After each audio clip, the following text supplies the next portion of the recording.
Fala galera, beleza? Vamos aí para mais um vídeo no nosso canal. Como eu sempre digo, confira sua inscrição e também já deixa logo aí seu joinha. Vamos nessa! Eu quero ler um texto que está no Evangelho de Lucas, no capítulo 9. Aqui no versículo 23 até o versículo 25, diz o seguinte: Dizia a todos: se alguém quer vir após mim, a si mesmo se negue, dia a dia tome a sua cruz e siga-me. Pois quem quiser salvar a sua vida, perdê-la-á. Quem perder a vida por minha causa, esse a salvará. Que aproveita ao homem ganhar o mundo inteiro, se vier a perder-se ou a causar dano a si mesmo? Essas palavras de Cristo soaram um pouco extremistas para aquelas pessoas, algo bem radical assim. E nos nossos dias não é muito diferente, porque aqui Jesus faz algumas demandas muito sérias. Jesus fala de negar a si mesmo, o que é a coisa mais difícil que existe, porque naturalmente somos todos egoístas e gostamos sempre de estar nos primeiros lugares, de ganhar vantagem, enfim. Essa é a nossa natureza caída. É verdade. Jesus usa a cruz como um símbolo de sacrifício pessoal. Segui-lo só é possível após compreender essa demanda tão séria. Você quer salvar a si mesmo? Você quer viver para si mesmo? Ser egoísta a esse ponto? Você não vai conseguir o que quer. Jesus é claro dizendo que é apenas quando você perde a sua vida que você pode de fato salvá-la, mas tem que ser por causa dele. Isso, com certeza, para aquelas pessoas que ouviram, foi já muito marcante. Para nós não é diferente, até porque vivemos em uma cultura talvez mais egoísta do que aquela da época do próprio Jesus. E Jesus, no verso 25, diz: olha, o que aproveita o homem ganhar tudo, não é?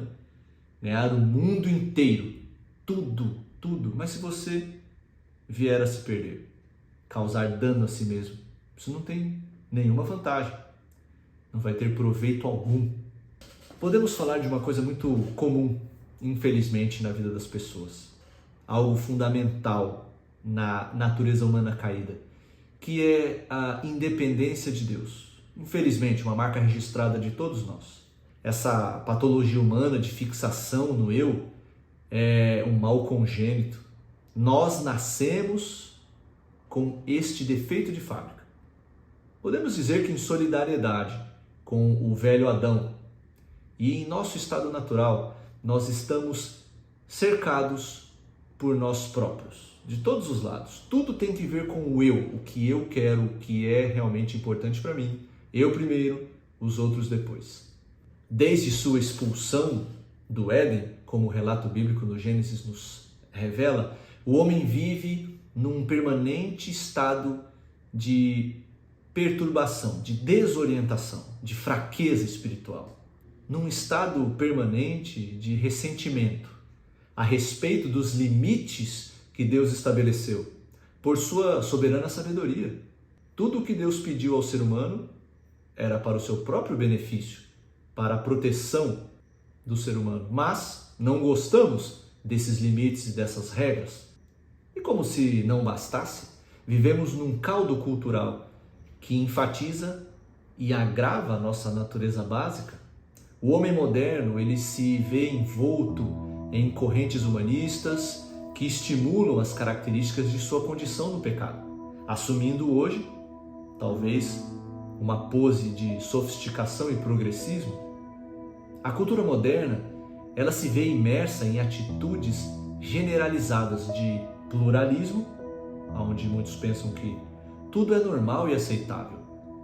Também temos atitudes como relativismo, nada é absoluto.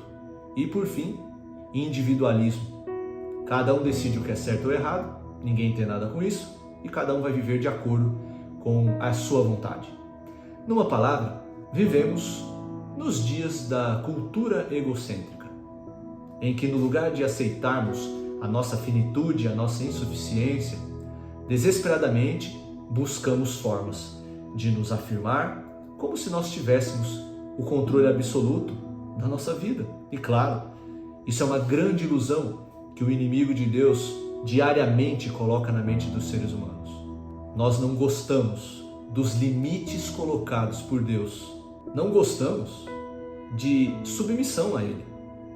Isso provavelmente é o que mais incomoda as pessoas. Provavelmente a virtude cristã mais detestada, desprezada e rejeitada de todas. Submissão a Deus. Eu não quero isso, porque isso vai contra os meus próprios planos. Eu quero fazer o que eu quero. E se Deus não gostar, eu não posso fazer nada, né? Porque, na verdade, a vida é minha. É isso que o inimigo coloca na mente das pessoas.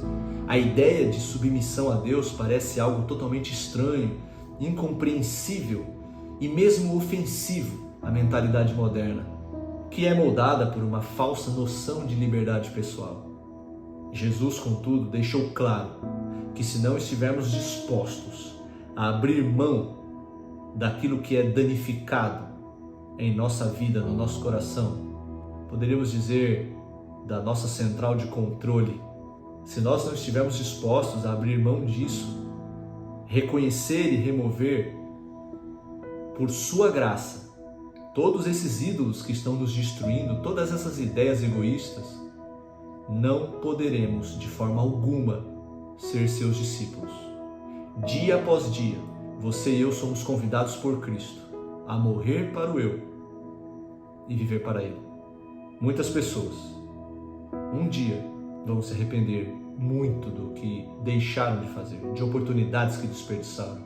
Quem não nascer de novo, um dia se arrependerá de ter nascido.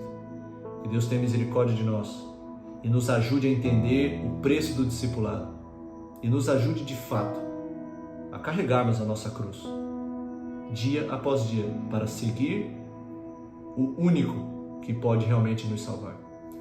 Deus abençoe você, um grande abraço e até a próxima.